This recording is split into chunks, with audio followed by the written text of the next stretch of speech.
बहादुरपुर। जय जय राम। चलो ये भौजी पे नील सरिया देवघर नगरिया लचकी कमरिया। चलो ये भौजी पे नील सरिया देवघर नगरिया लचकी कमरिया।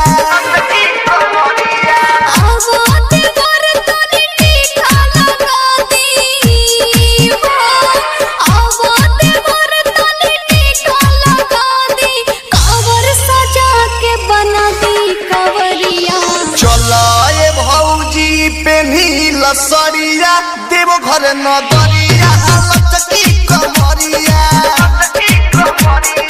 चलो ये भौजी पे नील सरिया देवघर नगरिया लचकी कमरिया। क्या नाम है आपका? जय जय राम। बहादुरपुर।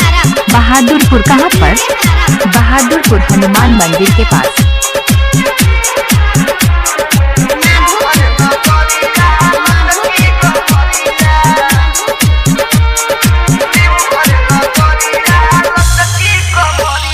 सुल्तानगंज से है जलवा भराई।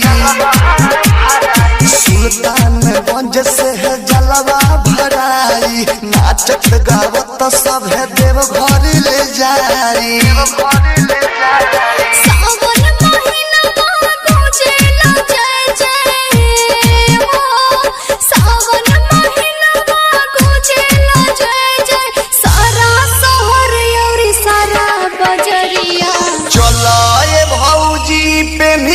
सरिया देवघर नगरिया लचकी कमरिया।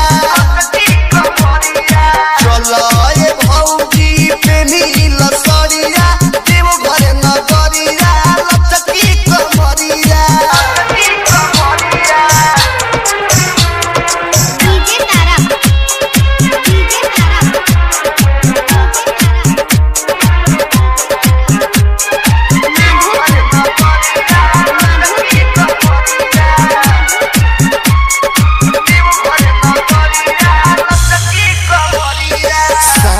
बढ़ा के गहना बजाई।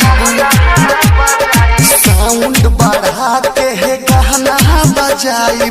संगे संगे भौजी कमर हिलाई।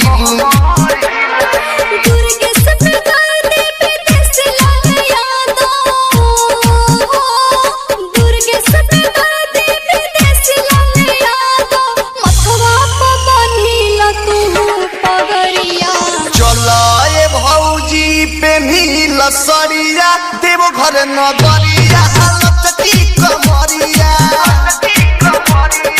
चलो ये भौजी पे नील सरिया देवघर नगरिया लचकी कमरिया। जय जय राम।